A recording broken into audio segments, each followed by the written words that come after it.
Welcome to our very first episode of the MVP of Personal Injury Law podcast, the podcast about personal injury law serving California. I'm Kara, and joining me today is Chelsee Sachs, the managing partner of the California-based law firm MVP Accident Attorney. Chelsee has helped countless clients recover from serious injuries in securing life-changing settlements.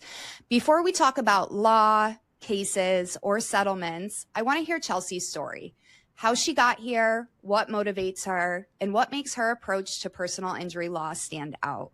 Chelsee, welcome to the show. I'm so glad you're here with us.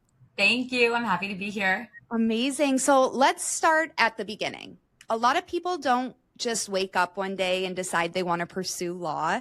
There's usually a story behind that. So what was it that inspired you to become a lawyer? So, it's so interesting. I wanted to be a lawyer since I was a kid, probably very young. I think we've all heard about that adorable child who's obsessed with attorneys and had like an attorney-themed birthday party. I didn't go that far, okay? But for whatever reason, as a kid, I was like super into justice. And I was kind of like obsessed with like people telling the truth. And if they didn't, I'd be like up in arms. And, as like a 3 and 4-year-old, it's kind of weird that like you call people out for just, doing what children do, which is not really wanting to tell the truth. And I kind of was always like that. And I really actually wanted to do, God, I don't even know. Again, at a young age, I feel like I'm such an old soul. I wanted to be like a politician. I wanted to do all these things. And I thought, well, if I want to be in politics, I have to be a lawyer first, because I think as a politician, you should know the laws that you're going to enforce or make or do things. So I thought, okay, I'm going to be a lawyer. And then I thought, then from there, we'll see. But really then my grandfather, who was a real estate attorney, actually, took me to see the movie Legally Blonde. And I walked out of that movie theater, I swear, and I was like, that's it. I'm done. I'm cooked. She is my idol. And my grandpa looked at me like, I don't even know why I did this. I didn't know what this was about. This makes perfect sense. And I was like, that's it. 100%, no doubt, I want to be a lawyer. Now, personal injury was not what I wanted to do because I didn't really understand, what it was. And I wanted to be a criminal attorney. I actually wanted to be a criminal defense attorney. So, again, the way life turns, things happen. But yeah, I've just wanted to be a lawyer forever. It's just kind of like a thing that I wanted to do. And that's amazing. All from the movie Legally Blonde. I love that. Oh, yeah. I love her. I love Reese Witherspoon. I love Elle Woods, Ali Larder. I mean, you name it. I just was like, this is the best. That's amazing. I love pink. I love bows. I was my sorority president. I was just like, this is it for me. Fits. I think the movie was based off of you, seeing you in the future. I wish. Yeah, I know, right?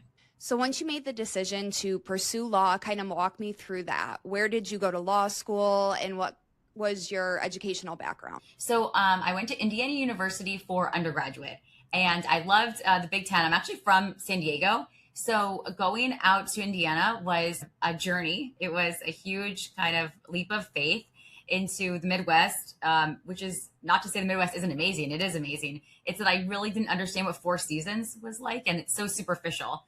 But I really couldn't understand, not having sunshine all the time. And so I left California and went out there and realized while I was there, I was so lucky with the professors I had. I did a double major in history and political science. I had concentrations in like Russian politics and in World War II. And I really love history. I'm like obsessed with history. If I wasn't a lawyer, I think I would just go be a historian. I actually dream about that sometimes anyways. But so yeah, I love books. Okay. I love books, and I love again, that's part of why I love the law, because I just get to constantly be reading about things. But I went to Indiana, and when I was there, I met my wonderful husband, which is part of the massive story, right? And kind of brings me back to even my roots. I met my wonderful husband in my last year of school there. And, he tried to break up with me. And he's like, I'm going to law school. And I was like, did you just Legally Blonde me? I am too. Like, what are you doing right now? And he'll joke that this is like the funniest thing ever. And I was like, this is my life. Like, I definitely just got Legally Blonded, right? That's how we used to phrase it. Or how I phrased it. And I was like, are you a Warner? Like, did this just happen? Like, now we can't end up together. But luckily we did. And we went, the only place we got in, he applied places that I didn't get in. I applied places he didn't get in. And so we ended up graduating from Michigan State University. in Michigan, which just in case anyone didn't know, is 10 times colder than Southern Indiana, where Indiana University is. Bloomington, I'm going to say best city in the whole country, but I guess I don't know if I should say that. I live in California. I love California, but oh my God, Bloomington's the best. So we went to law school there, and, it's just really cold. I love the people of Michigan, right? I love my professors. I loved law. Well, I actually didn't like law school. I don't know why I'm about to lie. I did not enjoy law school. It was rough for me. Definitely rough. I didn't like it. People were not kind. My husband had a great time. People loved him. They listened to all his ideas. They listened to him, and people basically told me to go home every day. I don't belong. I should go home. I should do anything but this. It was rough. So, and it was a fast track into my early career, actually, where people would tell me basically, I don't belong. I should, just get married, go home, all kinds of things like that. So law school for me was very much a challenge in basically just surviving, not even thriving, just surviving and getting through it, because I had the dream of being a lawyer, and I wasn't going to let anyone tell me I couldn't do it, because I wasn't, like them. Yeah, absolutely. That drive of people telling you that you can't make it, or it's not in your line of what you were meant to do. I mean, I could see where that fire would ignite under you. Absolutely. Yeah, 100%. And Michigan is very, very cold as well. I didn't wear a coat either. I would just walk around like coatless, and people like look at my arms right now. Right? I'd walk around and be like, why is it so cold? It's sunny. Like, it was so stupid. Absolutely. Do you think a lot of it as well was, I mean, they knew you were from California, you were a Cali girl going to school in the Midwest, and you didn't quite fit the prototype of maybe what a lawyer should look like or act like or, portray at that time? I think absolutely. I think there were a lot of different things. I had both male and female professors tell me, go home. My very first venture, actually, we had welcome to school. So much like Legally Blonde. I'm telling you, sometimes I like joke. I'm like, what is happening right now? We had like a little group where we met, and I was so excited. I'm like, I get to be here. I'm like, ah! And I didn't actually act like that, but in my head, I'm thinking this is so cool. And I, go in to meet a professor. We're in a little group with students, and I think we're meeting people from our section. They break you up into sections in school, much like they break you up into classes. They would call them sections.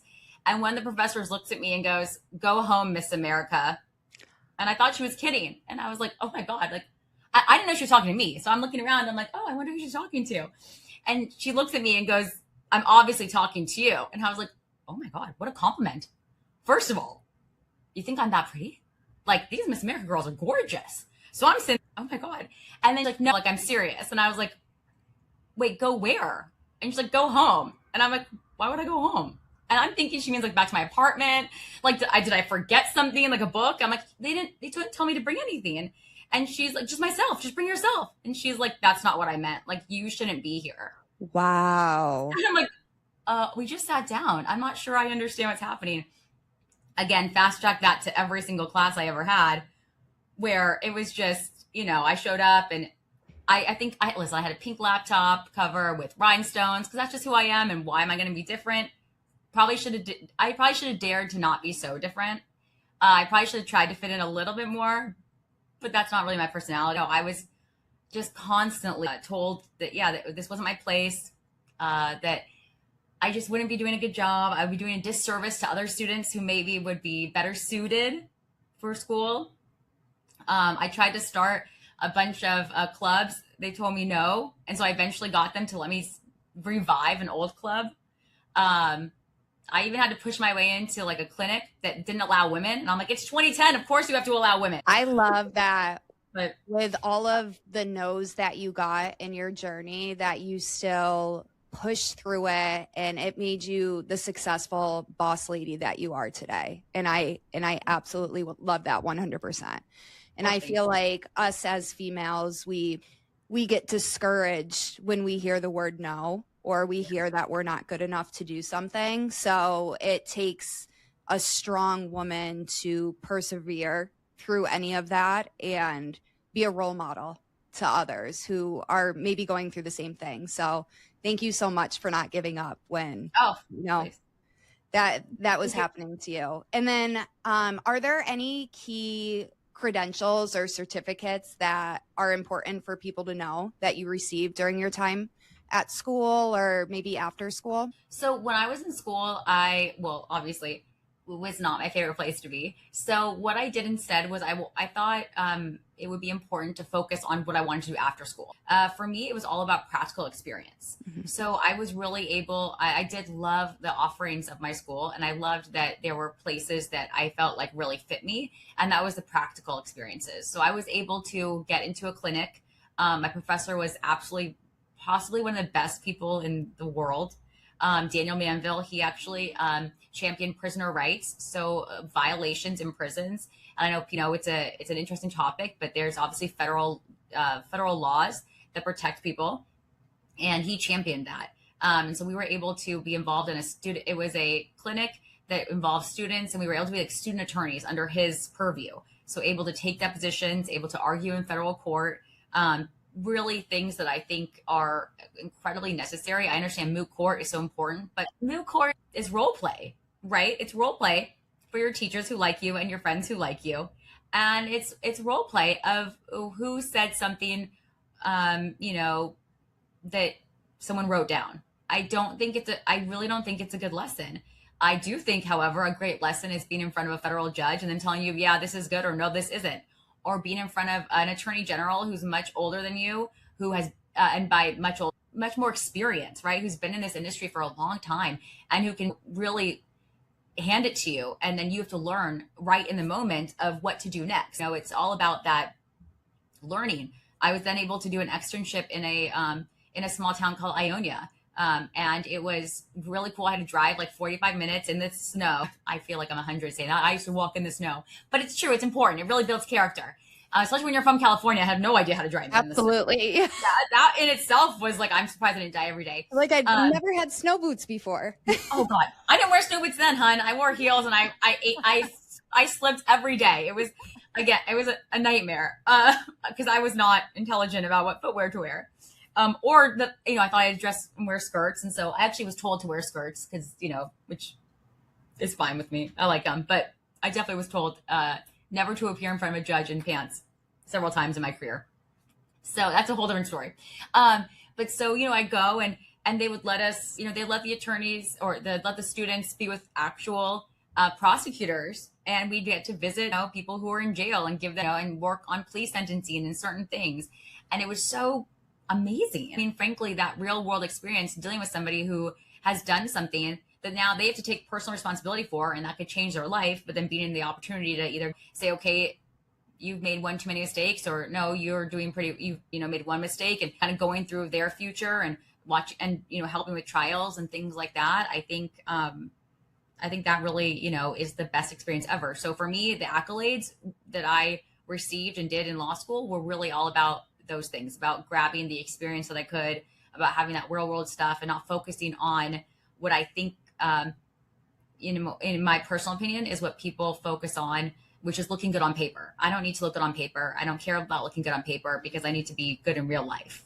Yeah, absolutely. And then all of this happened in Michigan, correct? So then what brought you back to California, and why did you start practicing in the state of California? So obvious reasons. Majority of my family was here in California. Mm-hmm. The cold was getting to me. Okay. I think my fingertips were frozen for several years. But really one of my favorite people in the whole world, my grandfather got ill. Mm-hmm. And so I moved back because I wanted as much time with him as I could have. It was really important to me. He was, such an important mentor person in my life. And so I moved back. I was so lucky that my boyfriend, fiance at the time, now my husband and business partner, was like, of course we can move back there. And so we did. We landed here in Orange County. And actually it was supposed to be temporary. We were supposed to temporarily live in Orange County and then figure out what we were going to do. And temporary turns into, my God, like 16 years. And here, or not 16, 13. Oh my God, what year is it? I don't even know, but a long time, well over a decade. And we're never leaving. I love that. No, that's great. So personal injury is a pretty broad category, and I know MVP handles motor vehicles, accidents, slip and falls, wrongful death cases, but within personal injury law, are there specific types of cases that you and your team focus on most, and what kind of drew you to those particular areas? So we focus on really anything that anyone's been injured. We do focus a lot on trucking accidents, car accidents, pedestrian accidents, and now, of course, accidents involving other parties or companies like Uber, even actually rental car companies, a lot of things like that. The reason we also actually do a ton of dog bites. And I'm not sure if it's because we're in California and there's so many dogs and dogs outside or not on leashes or at parks. We have a lot of dog parks and things like that. But we do a lot of dog bite cases as well. And part of that is actually when I started my career, I started doing insurance defense. So I did not start as a plaintiff's attorney, like meaning doing what I do now and representing injured victims. I instead represented corporations and individuals who were named as defendants. So people who others had said they had committed wrongdoing. And so throughout that work, I was able to really explore so many different types of law, all kinds of things. And I eventually ended up in defense doing automotive insurance defense. So car accidents, also homeowners things, so like dog bites and other things like that. But I did a lot of trucking. I did a lot of rental car accidents. I did a lot of Uber and other ride shares, all on the defense side. And in doing so, I really feel like I learned so much about the way that those industries work on that side, the way that the insurance itself works. And then, of course, the way in which people can be injured by these things. And so my husband, Brett Sachs of MVP Accident Attorneys, actually started his career doing the exact opposite. So he was always a plaintiff's attorney, always helping injured victims, people who were injured in car accidents. And so it was very funny how we were on this complete opposite side and how I'd be like, this is probably what happened. And he'd be like, no, this is what happened. And spat back and forth for years until, I had some until I decided that it was time for me to, move over, and I joined a huge plaintiff trial firm, and then eventually, of course, joined with MVP. But I think that we focus on really personal injury is so expansive because there's so many ways people can be injured. It's quite terrible actually if you think about it like that. But really, anytime someone needs an attorney because something's happened to them, that's what we do. We come in, we're happy to discuss a case with somebody and figure out if we can help them. Yeah, definitely. And how interesting that you both were on kind of different spectrums of the law and then came together. And it's also cool that you have that experience on both sides too, because I'm sure it helps with a lot of the cases that you take on now.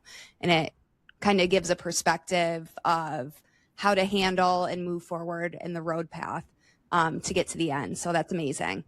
And what is one thing you wish people understood about what you or other personal injury lawyers actually do for accident victims? So I think specifically to me, I know being able to have been on the other side for so long, I'm able to help my clients actually understand what the process is like and how to actually get them better and get them compensation.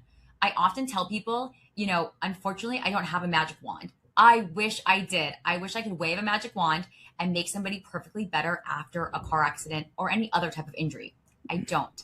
However, the legal system has created a way in which we can provide for people, right, after an incident like this occurs, because we know things like this are going to happen. Accidents, mistakes, or intentional things are going to happen. And so the legal system tries to be that magic wand in the best way it can, which is generally speaking, monetarily. I think attorneys really get a bad rap because we do talk a lot about money, and money is a hard topic to talk about, right? I get it. But it's not all about money. What it is that's the only way that the law is able to compensate someone for going through something that they would never go through if it didn't happen to them. No one would sit here and say, oh, I'm going to get hit by that big rig today. Or, oh, please let me get rear-ended. Or, oh, let me get bit by that dog and have a permanent deformity, right? My God, that would never happen. But it does happen, and it's terrible. And so I think in my case, I'm so blessed that I was able to work on the other side. I'm so blessed that I can have that understanding of what they do, what they go through on the other side, what they're looking for, so that I can work with my clients and say, okay, these are the things that we need from you that I need to help you understand to articulate what's going on in your situation. Every one of my clients is an individual person. That means they might have individual needs that are completely different than someone else. And that's so important because my job is to articulate why this accident or why this injury really harmed that person, that individual client, and how best I can help them get compensated for what they went through. Absolutely. And just being a human to another human too, right? Because they're going through such a vulnerable time when they first get involved with any kind of accident, car accident, personal injury accident, and they're lost. They don't know where to turn to. So just being that support system for them in the very beginning and understanding and empathizing with what it is that's happening in their lives right now. I mean, that's the first step. And that's amazing that you take that approach every single time. No, but you're exactly right. Empathizing. And then what's the next step, right? That's the question that they don't know. And why would they know? They shouldn't know. I never expect my clients to know, oh my God, these are the 10 things I need to do. That's my job, right? And I'm happy to do it because it's too much. I think it's too much for an individual to have to navigate these things themselves. And then again, it's your life. To have somebody sit there and say these things about you and not have somebody in your corner. You need someone in your corner, especially like you said, at such a vulnerable time. Absolutely. And I'm so happy that they have you there. Oh, you're so sweet. All right, Chelsee. So when someone comes to you after an accident, maybe they're injured, stressed, dealing with insurance headaches.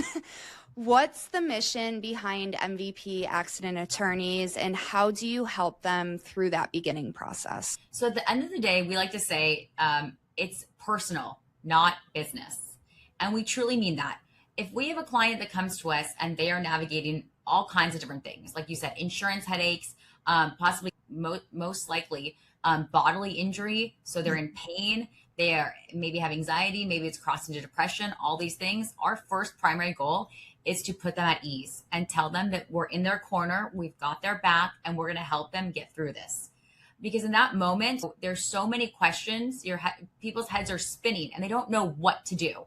And we want to say, we're here. We've got you. We're on your side. Let's do this together.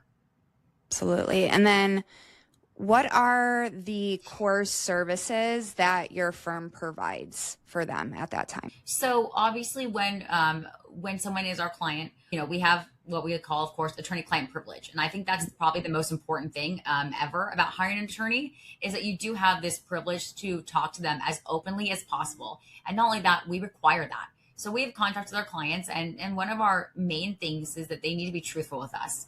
The reason is we can't help them unless they're truthful, just like we need to be truthful back. And I also say this to my clients, which is, I'm not here to tell you, I'm not necessarily your yes person. I am your help person. Sure. I am your confidant. Absolutely. But I'm also here to explain to you, here's the things that are going to happen. Here's things that we're not here to do for you. And here's the things we are here to help you with. Right? This accident is something that if it's changed your life, let's figure out how it's changed that. And let's figure out if we can get your life back to where it was before the accident. I like to talk about that pre-accident condition, and our office, will help you navigate doctors. We'll help you navigate medical bills, rising medical bills. We'll help you navigate how to, go after any responsible party and get their insurance or, other avenues of recovery. We've had cases where unfortunately sometimes there is no insurance. So what is another potential recovery if it's there? Maybe it's your own insurance, right? We pay, underinsured, uninsured motorist coverage for a reason.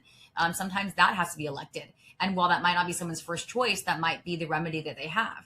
So our firm is here to provide any kind of service to help somebody after an accident and get through to that next step, which is figuring out, again, how to get their body better, how to get their mind better, and how to ultimately get compensated for those things. Absolutely. And then what are specific types of clients or industries you find yourself working with the most often? Really anybody who's been injured. Again, pedestrian accidents, people who've been hit by vehicles. We have crossed over into a lot of other different injuries as well. Wrongful deaths where people have drowned, people who have been, which is just horribly sad and so tragic. And we work with anyone who has been injured, anyone who has a family member who's been injured. We oftentimes see people leaning on their family member more than normal, right, when they've been injured. And so we do often find that family members will call us and reach out to us. And then, of course, we'll be speaking with the client. Obviously, our clients are our clients, not their family members. But definitely anybody who is in need or who sees someone in need. Car accidents, trucking accident. There's a lot of big rigs out there. And Uber, not just car accidents, sexual assaults. And I hate to even have to say that, right? It's so horrific. But there's so many different things that can happen in an Uber or anywhere. School bullying, right? We also have actually now started to take on employment law cases, something I never really actually anticipated, but we were, venturing there as well. I'm also licensed in Texas. So we have, so we're looking at branching out into Texas as well.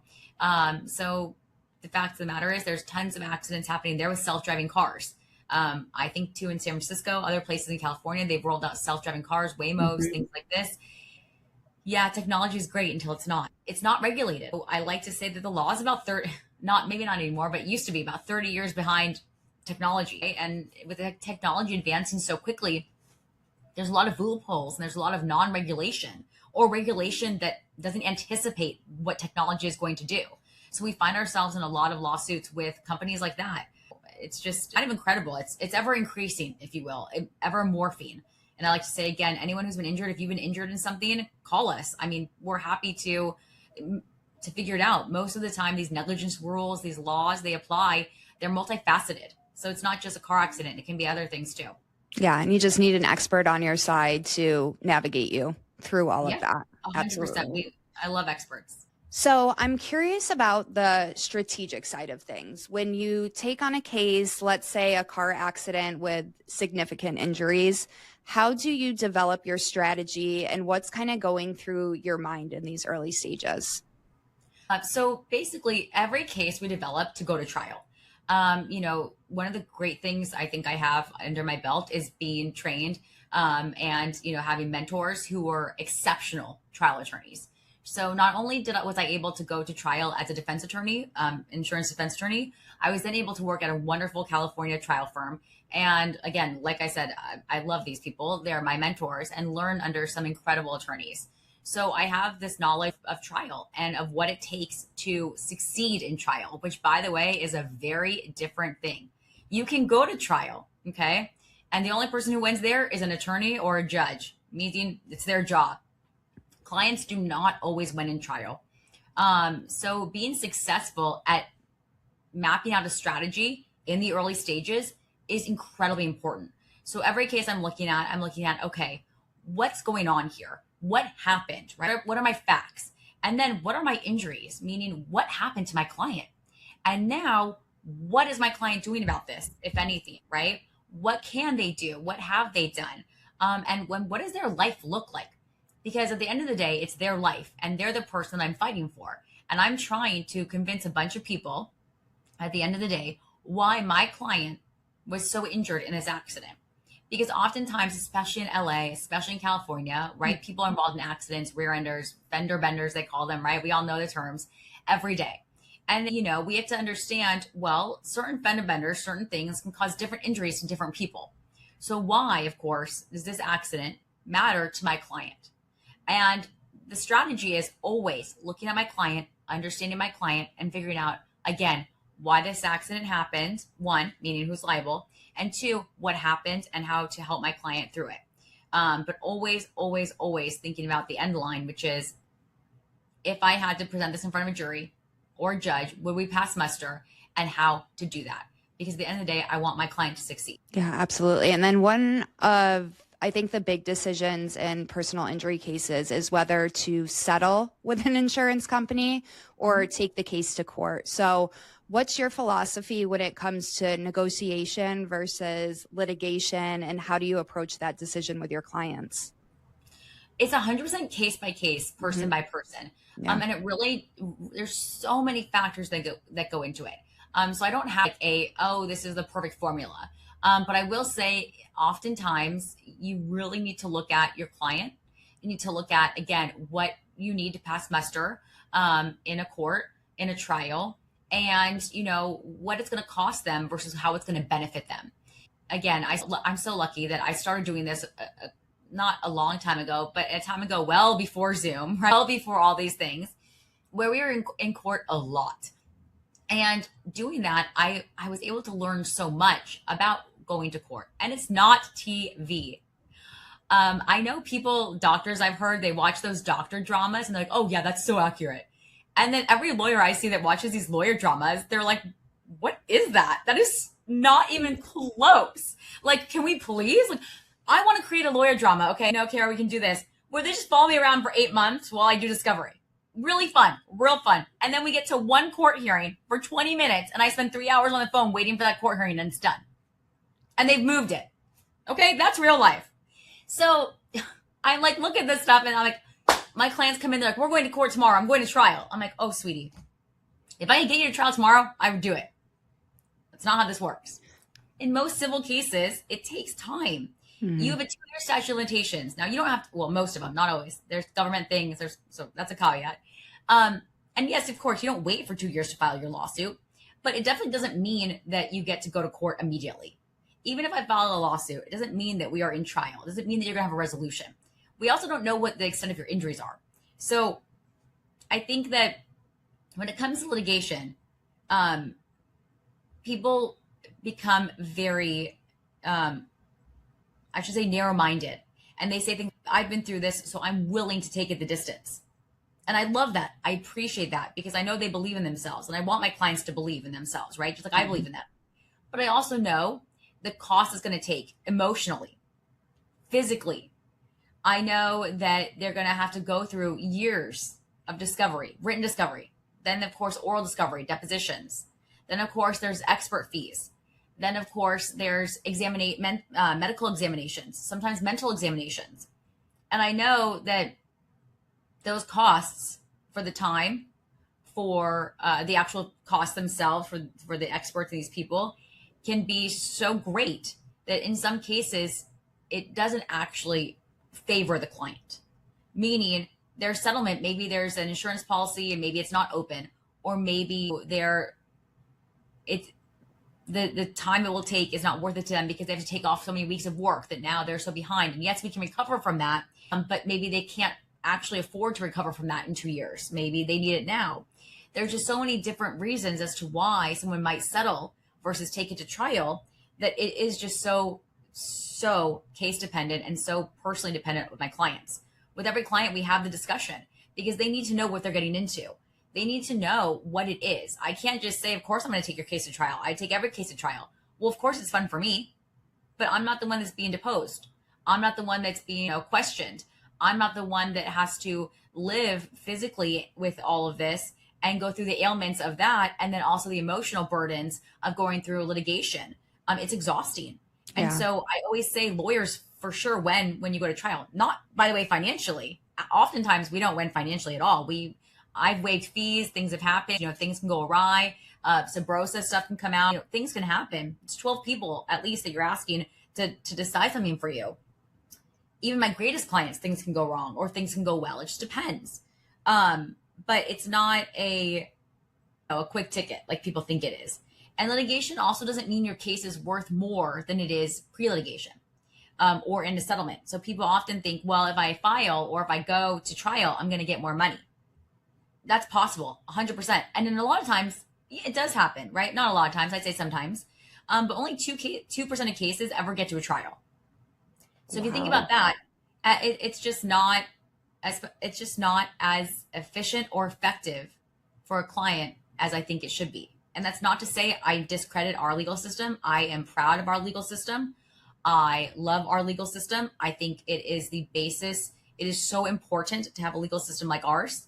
I think, of course, like with anything, it can be, there are ways in which it can be fixed. I know that, for instance, Orange County, Los Angeles, they're constantly trying to work up things that will push cases through so there isn't this huge waiting time. I applaud our judges and our legislators out there who are trying to move things through faster. So I would never discount our legal system. I think it's as fair as it can be right now. Always room for improvement, but definitely I'm not saying get rid of it. I love it. But again, knowing that with my knowledge, it's a disservice to just tell my clients, yes, I'll do this without giving them the opportunity to understand what that means. And I do think that, at least with me, you're going to get my knowledge, which is there's a lot of attorneys I know. I've run cases with attorneys who do things I wouldn't do, who tell a client, don't take that settlement. It's not good enough. I'll get you more. And they end up getting them a lot less. And at the end of the day, that doesn't help my client. They went through all these things. And it's because of the costs. There's so many things and so many factors that go into bringing a case to trial and going all the way through litigation that you really have to have those tough conversations with your clients. And the only way you can do that is by being honest with them, letting them choose, and knowing what can happen. I do feel, anyone who knows me knows I feel very strongly about knowledge is power, about giving my clients the opportunity to choose their direction because it's their lives. But I also think they come to me for my expertise and my knowledge, and I have a duty and obligation to explain that to them. Yeah, absolutely. And I like how you also touched on the point of the emotional, physical time toll it takes on that too, and to have your clients and remind them and have them understand what happens if it does go to trial and what that will do to impact their lives. And that's really important to touch on very early on. It is. Another thing, like, especially if I'm bringing a case all the way to trial, I remind my clients, if that's what we're doing, we also need to have, people, witnesses, right? It's not just you, because it wasn't just your life likely was impacted. If you're, let's say if you're married, right, your spouse's life is definitely impacted if you're severely injured. Maybe your children, maybe your friends, they're able to discuss as well, but then that requires some of their time. I also remind clients that in this space, it's one of the only, right, in the law, it's one of the only times where you're literally up against somebody who's trying to undo every single thing you've just done, right? No surgeon goes into a room, into an operating room, and is fighting somebody who's saying, don't do my surgery, don't do my surgery. No, they're on drugs, they're under, right? We know that's pretty easy not to discredit surgeons. They work very hard, but right, their client, they're under anesthesia, they're under drugs. Everyone in that room is working to help that surgeon get done what that surgeon needs to get done, right?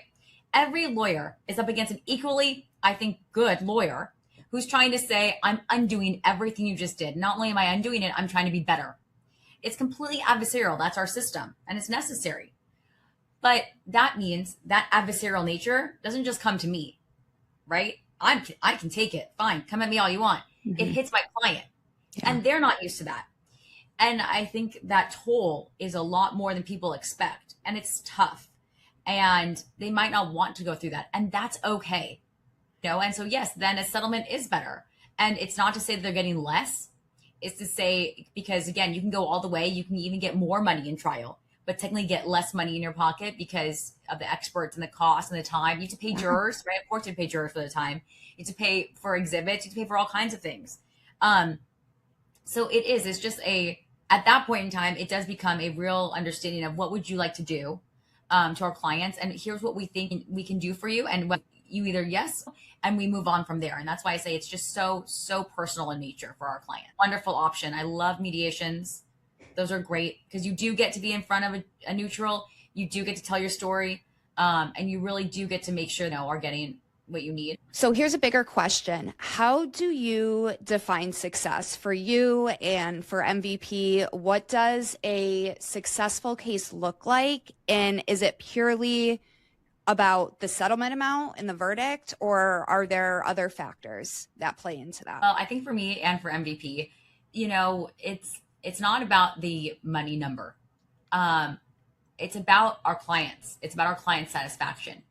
We can get a huge settlement, but at the end of the day, what does that settlement mean?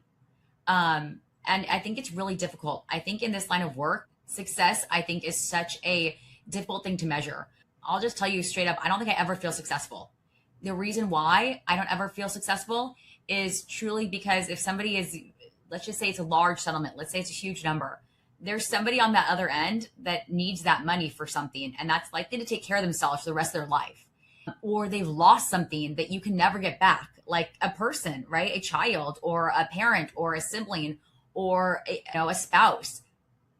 And so that number, I've always struggled with this in the entire time I've been in this industry, is what do you define success? And for me, success is simply being able to tell my client's story the way they want it to be heard, with, of course, my knowledge of how to bring it to the table to work for them.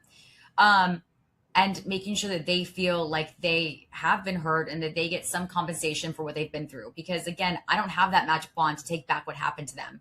And because I get to know my clients and because I love these people, I wish I did. I don't want them to be in this situation. I think being a true personal injury attorney is understanding that you can't change the world. You can't change what happened. All you can do is figure out what to do next.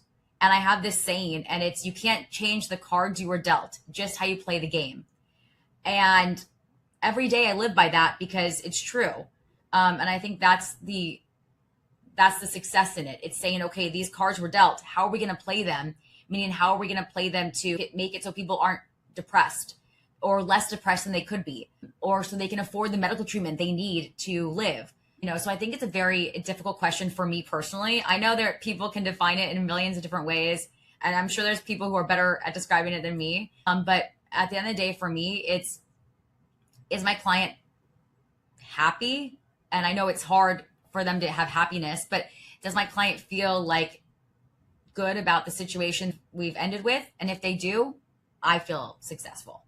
That was well said. And is there anything about how you practice or how MVP operates that might, surprise people, or something that's not typical in personal injury law? We're a family-run business, right? And I guess I do think there are some family-run businesses out there, tons probably. But Brett and I are married, so we have that. And we have other family members that work with us as well. Part of the reason why we do that is because family is so incredibly important to us. And we know that obviously family is important, or should be important, to most people. So I think that we really try to treat everyone who's with us as family. And every day when I'm talking to my clients, I think, okay, if this was my mom, what would I do? And to me, that's such a genuinely beautiful question, because my mom means so much to me. And I know Brett feels the same way. He always asks, what would my mom, or what would I do if this was my mom or my dad? And we constantly have that question in the back of our minds, so that when we're talking with our clients, that's how we treat them. And people say, oh, wait, you're calling me your mom? I'm like, no, that's not it. It's because I cherish my mother so much that I would never put her in a situation that I wouldn't want. So I treat you like family. And so I think that's something that again, Brett and I really try and live by. MVP tries to live by. We have core values, and they're all about treating our clients and everyone who works with us like family.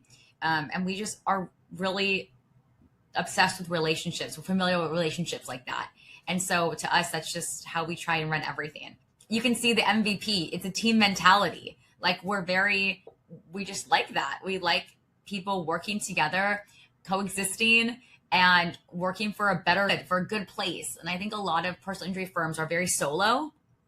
People are always so into themselves. And I know I probably sound like I'm into myself right now, so I don't know if this, it might be contradictory, but it's just, we're very obsessed with what's good for one is good for all. What's good for all is good for one. So let's work together. Everyone has differences. Everyone has different opinions, but at the end of the day, like, we need each other. Let's work together to be good.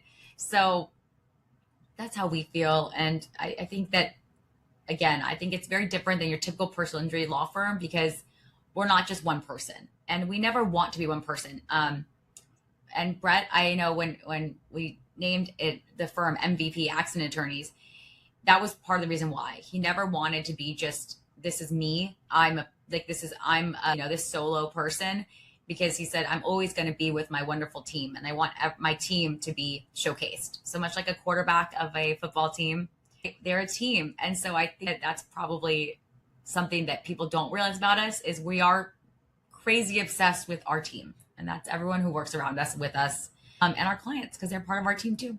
Absolutely. Part of the team, part of the family, and one team, one dream, it sounds like. Oh, so my God, I love it. One team, one dream. Nice work. Okay, I'm taking that. Yes, absolutely. Oh, yeah. So let's zoom out and look at the bigger picture. Take us through your career journey from law school to launching MVP. What did that path look like, and who did you work with along the way? So after law school, we moved back out to California, and I did a bunch of different little things at first, before landing what I call my first real law girl job. And I loved it there. But I did immigration law. which I loved. But I worked, yeah, it was really cool. I love that experience. Right. I did. I was so lucky. I found a wonderful solo practitioner and he needed some help. And so actually I worked three jobs at one time while I was waiting for my bar results. I did immigration law and I would do it at nighttime. So I swear, like at I think 6 p.m. to like God knows what time in the early morning. And so that was one job. Then during the daytime, I was able to, a few days a week to volunteer at Legal Aid, which I thought was really great too, because I like to help people. And so I thought Legal Aid was amazing, but they didn't have a job opening, at least, not for, well, they didn't know. They didn't have any job openings. They're like, you can volunteer. And I was like, sign me up. I'm here. So I would go there and I volunteer several hours a week. And then I also worked for a personal injury solo practitioner who did personal injury and family law. And so I worked for him during the daytime. So I basically was just trying to get as much experience as I could and trying to do as much as I could, apparently without sleep. But I have kids now, so you know what? I don't really need the sleep. And it was so much fun because I was like, wow, this is great. Then fast forward to, getting my license, and then realizing that maybe, just maybe 3 jobs at once was quite intense. And I had to focus on one job. I got my first real law girl job at a wonderful insurance defense firm over in Newport Beach. And I feel like it was destiny. I feel so blessed to have worked at this firm for so long and worked with these amazing people. I have so many mentors. I'm so lucky to still know all of them and work with them. And I worked there and I started out doing, actually funny story. When I first interviewed there, I interviewed with I got a call from their managing partner and he, called me in for an interview as he calls everybody in. And I interviewed with one team, a team lead. It was a partner. And I was explaining to him what I did in law school, that I did like these clinics, that I did the prisoner rights clinic, that I then worked for the prosecutor's office, what I was doing at Legal Aid and with immigration. And he looked at me and he said, I'll never forget, you are a bleeding heart. And I don't think you could even do insurance defense work. And I was like, wow. Oh, okay. And I was like, oh, great. What? So wait, are you hiring me or not? And he's like, absolutely not. You will never work for me. And I was like, oh, okay. I was like, I was like, oh, fair. I mean, obviously we don't connect and that's okay, right? That's his right. He doesn't have to hire me. So I was like, oh, that's fine. That was not the weirdest interview I ever went on, by the way. That was probably just random because I ended up getting a job later at this firm. So I remember a few weeks, like maybe a couple of days later, the managing partner called me again and was like, hey, I have another person for you to interview with. I think you might connect with more. And I was like, oh my God, you're giving me another chance? And I was jumping for joy because I was like, I really, really like this firm. And I, researched them for a while and I was so excited. So I got back in, I interviewed with an attorney there, another partner. And, she was great. It was an all-female team and she hired me and I was so excited. I was like, I can't believe I get to do this. And so I just feel really lucky that I started there. Definitely ran into that other partner a few times. That was funny. And like, what are you doing here? I didn't hire you. I was like, I know, I'm sorry. You're right. You didn't hire me. Someone else did. Like, thank you so much for not hiring me. So, like, I'm happy to learn from you because I still really respected him. Okay. And I think it's actually kind of amazing that he was able to just tell me like, this is not going to work. And I respect that honesty. We don't have to get along with everybody. And so I was able to do a lot of random stuff. I did like habitability law. I did some landlord tenant.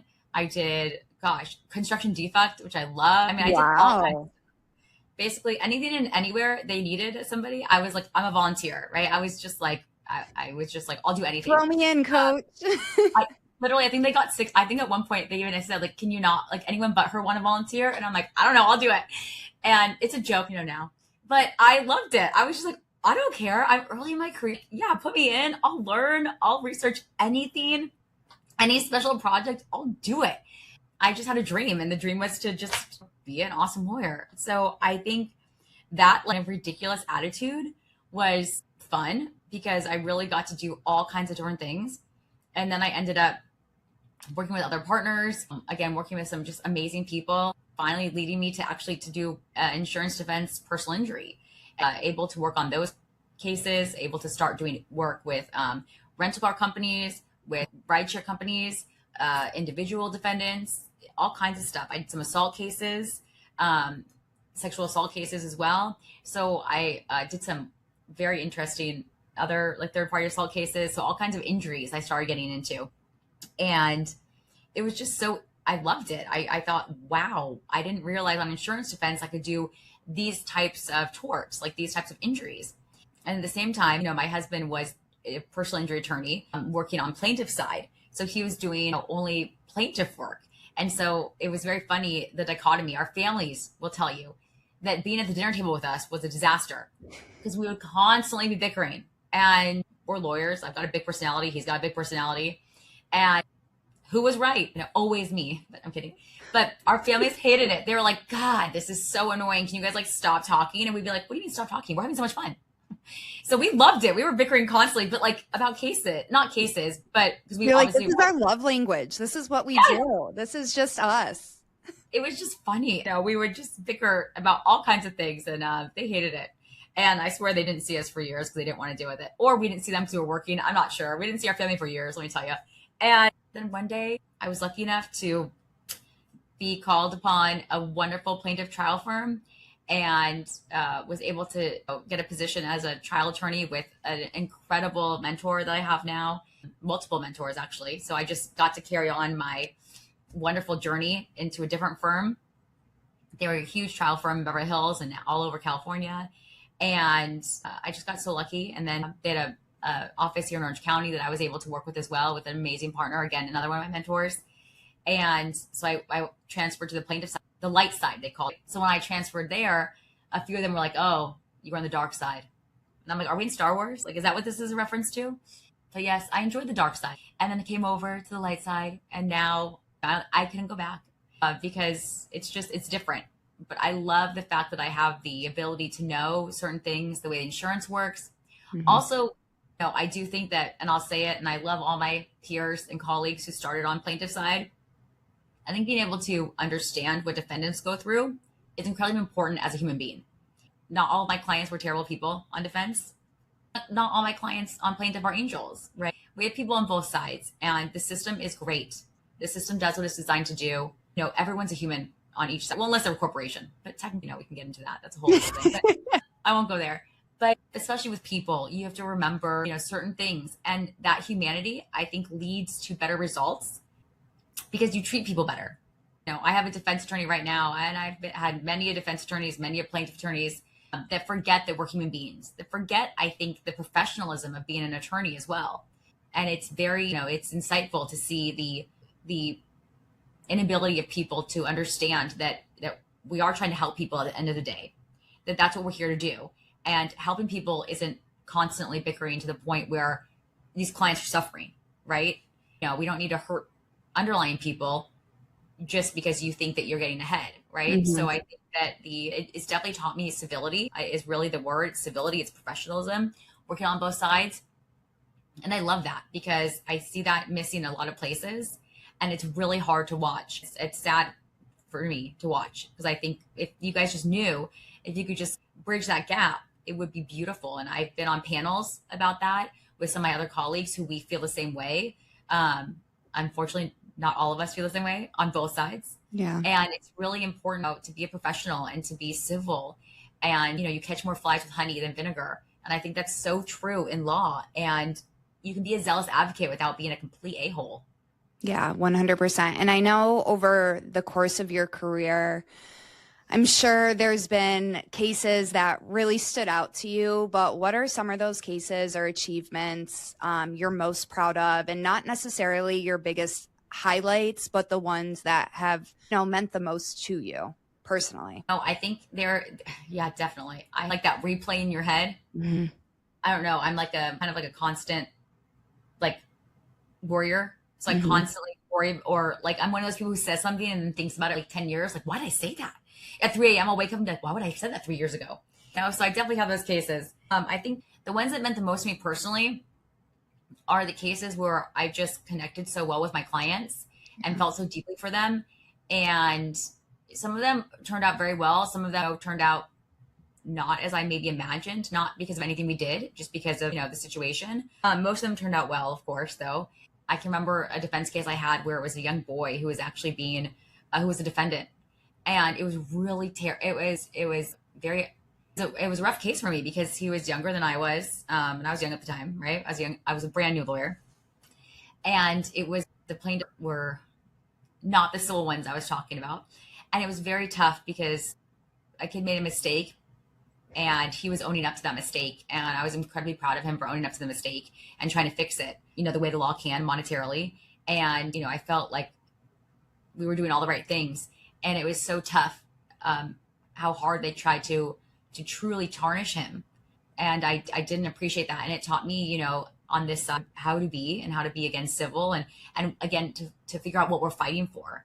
And over on this, I'm fighting to help my clients to restore what they were like before the accident. I'm not necessarily fighting to legitimately ruin someone else's life. Two ruined lives doesn't make a right life. It doesn't make a complete life. And I think that's hard sometimes. The situation, by the way, did not call for it. It wasn't a situation that called for those things. Some of the other cases, so to me, it was successful when we resolved that one and when his reputation was restored. And when so I worked really hard to restore his reputation, to end the case for him, to get the plaintiff what she deserved, to really wrap it up in I think a really nice package for everybody so that everyone could move forward.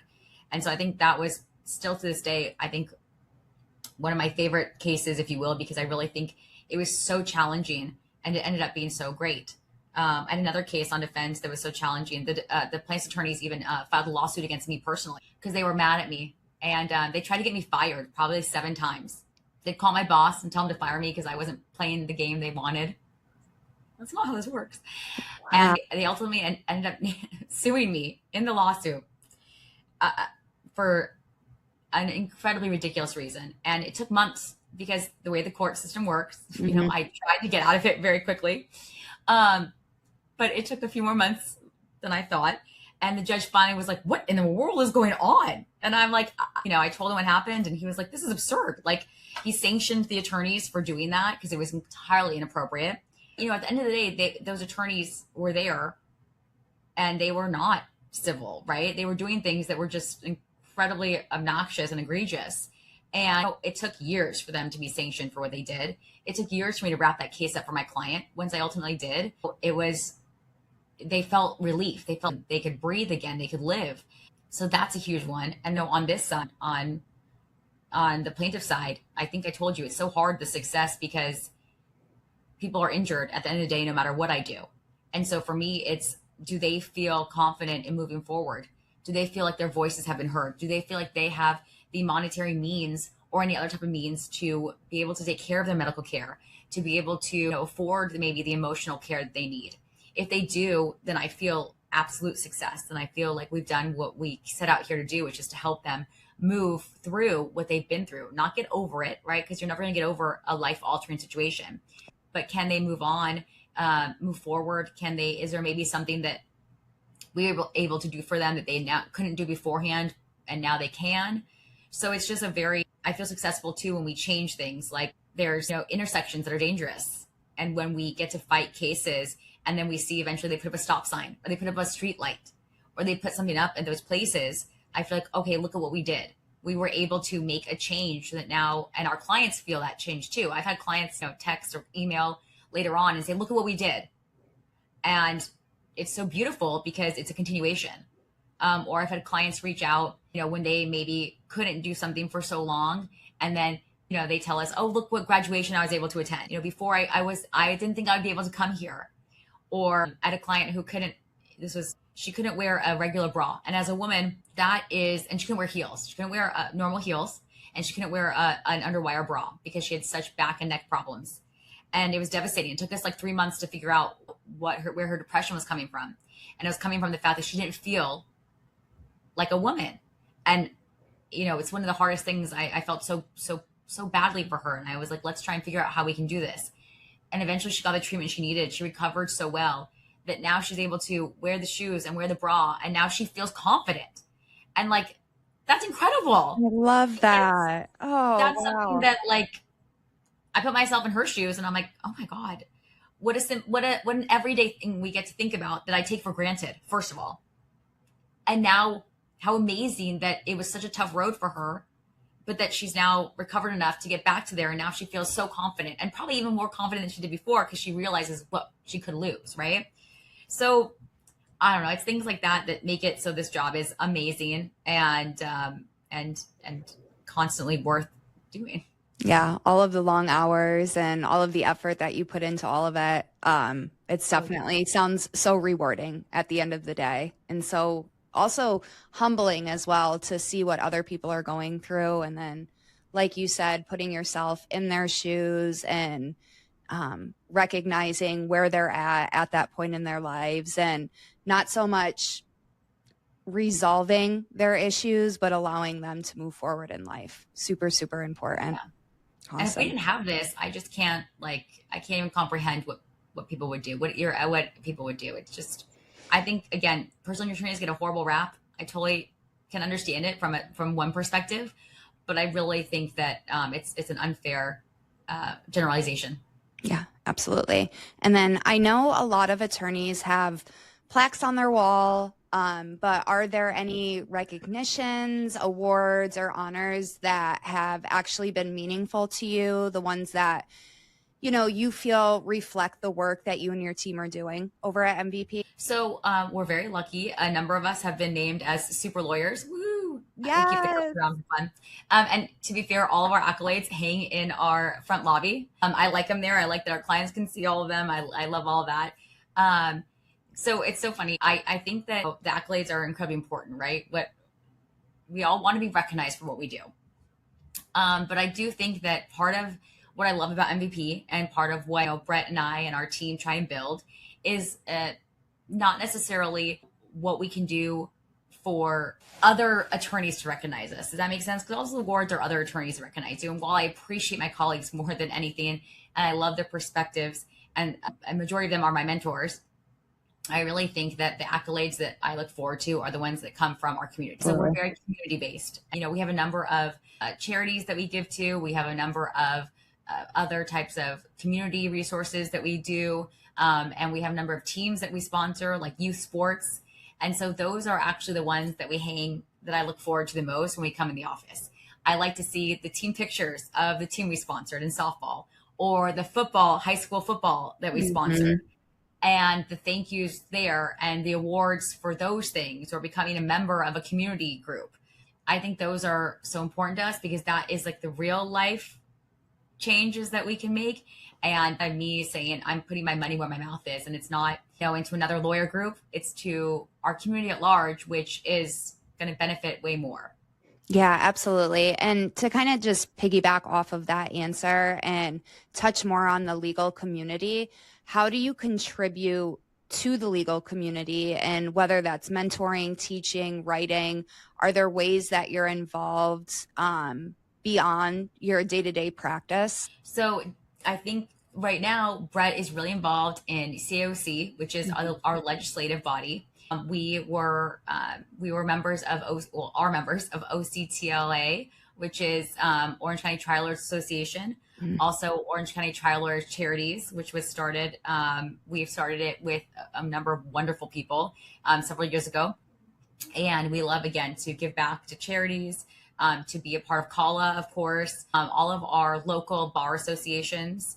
And we love those things because, again, it's so important that lawyers share resources, that we talk to each other, and that we help each other, because what's good for one is good for all of us, right? And this whole, people like to say, oh, you're all competitors, maybe, but we're also friends and colleagues, and we like to help each other. So I would say that definitely we're always here we love to help budding firms as well. We've often rented out not rented out, just given extra office space that we have to budding attorneys who need a place to place to work, place to stay. My God, I mean, they could live here, but I don't know if you want to. But we want to do. I have a couch. I'm sure you make it. I have a crib in here. I had to bring my kids to work. Right, there's cribs. Actually, true story. We rent out space. Again, not rent out. We give out space. We always make our comps room available to people. We're always here to help people who are starting a firm, or even just rejuvenating their firm, on the practices we do, so that we don't think people need to reinvent the wheel. We've already done it. Brett loves to say, don't make your own mistakes. Learn from ours. We've made enough mistakes learning. Because being a lawyer is very different than being a business owner. And doing both, can be quite challenging. So we like to, mentor as many attorneys as we can to say, hey, we've done it. What do you need? We'll give you all our resources. Yeah, absolutely. And then give me a picture of MVP today? And what does the firm look like? And again, just remind us of the types of cases that you handle and who usually comes to you for that help. MVP Accident Attorneys is a family-run law firm. We have a number of wonderful attorneys and of wonderful support staff that are here to help anyone who's been injured. So if anyone's been injured in a car accident, a dog bite, any kind of sexual assault, or if they've lost, unfortunately, a loved one in any kind of wrongful death case, we're here. What we do is, again, we help anyone who's been injured. We're happy to take any calls to see if we can help. And if we can, we'd love to do so. So I want to shift gears a bit and let's talk about something that's top of mind in the legal world right now. So what's your take on personal injury and where do you see it heading within the legal system over the next few years? You know, the interesting part about the law is I feel like the law is always a little bit behind where we are in society. And that's okay, right? We try and create laws and sometimes they have unintended consequences or new technology or new things come out and we just don't even know, right? We're not sure. So I think the personal injury space, just like every other legal space, is always ever evolving. I think definitely in the last few years, I believe since COVID, really, we've seen the legal field evolve astronomically. So quickly, it's kind of hard to wrap our heads around it. And that's just because back before those things, less lawyers, at least me, we're still doing everything on paper. Now, look, we have this via Zoom. We have everything in these things, and we're finding what works and what doesn't work in the legal landscape. The legal landscape is very important. These, legal documents are important. Lawsuits are important. These things, in my opinion, laws, without laws, there'd be anarchy. And that's how I feel. It's important to navigate appropriately, but also navigate for the world and the technology world as we see it. I think personal injury, again, ever evolving, is trying to keep up with technology. And I think technology is really throwing a loop to many industries. I think for us, we utilize AI, but we are very concerned with what AI is doing and how to best make sure our clients' rights are protected. And I think that's the same thing with most law firms and certainly with the courts. You've seen those cases, we've seen them too, where lawyers are providing fake case law, right? Mm-hmm. Or doing other things, right? That's bad. They're using open AI. It's a problem. We don't do that, thank God. We never will do that, and we never have done that. But I think certainly the PI landscape is going to be just trying to make sure that they're keeping up with the overall advances of society. And I think we're also facing a lot of, especially in California, we're facing a lot of legislation from big corporations like Uber, who are trying to diminish the rights of accident victims. And what they're doing is they're trying to create a landscape whereby personal injury attorneys and really the practice of personal injury doesn't exist. And it's quite dangerous. It's absolutely heinous what they're doing. And so I think the personal injury world right now is trying to survive because we're trying to make sure that we're here to help victims. So I do think that, over the next few years, I think we are just buckling down to make sure that we can be here to help people. Uber makes things sound really good, right? They make things sound good on paper. In reality, it'll be detrimental. People won't be able to receive medical care. They won't be able to even hire an attorney or choose an attorney. I like to say, I get that you see a ton of personal injury attorneys, but it's kind of like a car, right? There's a ton of car models and makes, and you get to choose which one you want. That's kind of what makes our society so great, right? If you can't have that, you have no choices. Let me tell you, it's certainly not going to help you. Yeah. So I think, the legal system, we're just trying to stay afloat and keep it so people understand that while maybe it's not perfect, it's certainly one of the best ones out there, and we need to keep it that way.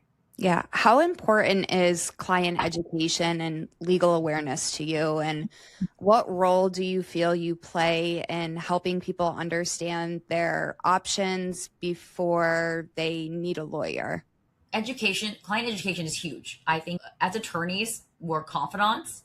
We're also educators. It's our job and our obligation to inform clients about how the law works and how the law is going to work in their particular circumstance. That's why they come to us, right? That's why we study. That's why we take the bar. That's why we're constantly learning about new laws. It's huge. We're not here. Unfortunately, I know people always want me to tell them, of course, what you are thinking in your mind is what's going to happen. That's not always the case. The law can be very black and white. It can be very gray. It depends. And that can depend on a lot of different factors. The law can even change midway through someone's case. So I think that type of education is incredibly important to us. I think in understanding options before they need a lawyer, that's very difficult. I think, people need to understand that lawyers are here to help you, but waiting too long to hire a lawyer can be detrimental. The reason is there are a lot of things you can do before hiring a lawyer that might impact you when you don't even realize it's impacting you. Should it impact you? Probably not. But does it in real life? Yes. So we like to say with accidents or with any type of injury, you need evidence. You need things. So call us so we can help you get that stuff. Because let's say, frankly, something so simple as a picture or an incident report. You need to prove that an accident happened, right? And a lot of times we have this whole he said, she said situation. Certain things like that, that's something so simple that can be cleared up. I think, that's why we're very on, call us when it happens or call us right after it happens so we can walk you through it. Because unfortunately, yes, time is of the essence. Time does matter. It is really important. And that's, I think, why we try to be top of mind, because we want people to think they don't know what to do next. Well, that's why you call us. We can help you know what to do next and also help make sure that you're not making mistakes that can be, pretty detrimental to your case. Okay. So let's get a little more personal. What are your guiding principles of your career? Is there a quote or a motto or a philosophy that you come back to? And are there any leaders in law or in business that you really admire or draw inspiration from? Obviously, my fictional character, of course, is Elle Woods. I love her. I think she was a powerhouse. And I understand she's not real, but doesn't mean I don't love her. But my non-fictional, very inspiring, I think, is like many women, many girls who grew up. And it's Ruth Bader Ginsburg. And she has this quote that I like, which says, fight for the things that you care about, but do it in a way that will lead others to join you. Mm. And I think it's very telling because one of my other favorite historical figures is Eleanor Roosevelt. And I think that she's a very underrepresented individual who helped shape our history. But she did so in the background. And that's kind of another reason why I say, accolades and things are so important. But it's what kind of accolades are you chasing? For me, of course, it's nice to be recognized for things you do, but what impact are we actually having? And I want to make an impact, and I want to make an impact, whether it's a big splash or a small splash, it's still a splash to someone. And I truly am a believer in every person matters. Every action matters. Every vote matters, right? Meaning you're an individual, yes, but individuals matter. Things matter. Because 1 becomes 2, becomes 3, becomes 4, becomes 5, right? And it becomes this whole thing. So if in our lifetime, we're able to do one good thing, but one good thing daily, well, that's 365 things a year. And you compound that, right? And so for me, those are my guiding principles, which is, I get it. Maybe it's one thing today. Maybe it's one thing tomorrow, but then it's 2 things and it's more. And I like to be optimistic. I like to fight for the things I believe in very strongly, very hard. I've been told I'm formidable, which I enjoy. A bulldog wrapped in sunshine, which I also enjoy. I've been called lots of names, by the way, but those are the good ones. But I think that's really my guiding principle, which is, again, fight for things, but do it in a way that's reasonable, that's be zealous, but not horrible, right? Do things, but also always act civilly. And I think that's one of the reasons why I also love the law, or how I grew up learning the law, is that matters. Civility matters. These things are truly important. I just try and think about that every time I talk to somebody. Doesn't mean I don't lose my cool. Doesn't mean I don't fix things. But when I talk to my clients, when I talk to opposing counsel, I just really try and think about, okay, let's reset. Maybe I'm not conveying what I need to convey to you the way you need to hear it. Because that's really what it is, right? That's what a settlement is. That's what a negotiation is. It's getting people who are adversarial in nature, who don't want, literally, whose entire purpose it is not to agree on something. And I've just always found that to be incredible. I think I told you earlier that, my in college, I did a double major in history and political science with concentrations in Russian politics and World War II. And I know that sounds so odd. I also did a miniature kind of study of genocide. Wow. And these things matter. They're so profound, right? These things, how do good people do such horrible things? You know, how do these things even happen, right? And how do we make sure it doesn't happen again, right? Or how do we fix it? Or how do we move forward? What do we do? And I think it's all about, again, really understanding how people work, and understanding how, at the end of the day, people all have differences, right? How do you have any relationship? You compromise, or you discuss, or you with people to see some kind of vantage point in which you can come together and go forward. And so I just think it's so interesting. And so that's why those are my mentors, not mentors, I don't know them. I wish I knew them. Those are like my heroes, the people I look up to. Winston Churchill is another big one. You know, just these profound people who had such an impact, who, by the way, were one person. And I just think that, you know, they didn't quit. And by the way, every one of those people I named, right? Eleanor Roosevelt, Ruth Bader Ginsburg, Winston Churchill, the names, right? The names they were called, the things that people were talked about, right there. But they've gone down in history as some of the most incredible people. And without them, our history would look a lot different. And so, again, I think that you just have to really look at that. And the accolades didn't matter to them. What mattered to them was that they were doing right things. What mattered to them is that they were trying to make a difference on the ground. They were trying to make a difference in just what they did every single day, whether someone knew about it or didn't know about it. And I just find them to be inspiring. Yes, definitely inspiring. And I can see a lot of those characteristics in you as well, as we just talked through this conversation. So it's absolutely amazing and an honor just to be here and chatting with you and learning so much about you. So I appreciate it. All right, so let's make sure people know how to find you. So if someone is listening and wants to follow you or find content online, where should they go? And what are the best places to keep up with you and MVP? Well, MVP, of course, we have everything known to man, right? We have, I think we're most prevalent on Instagram at MVP Accident Attorneys. Our website always open 24 hours, but also so are our phone lines. So our website is www.themvp.com. I'm not even sure I have to say www anymore, but I will. So at themvp.com. And then our phone number, 833-MVP-WINS, WINS. Amazing. And then for someone listening who has been in an accident or knows someone that has and thinks that they might need legal help, what's the best way to get in touch with you? Or how does someone book a consultation or request a case evaluation with MVP? If anybody needs to get a hold of us, first of all, please call anytime. Our phone lines are open 24/7 and we always have somebody ready.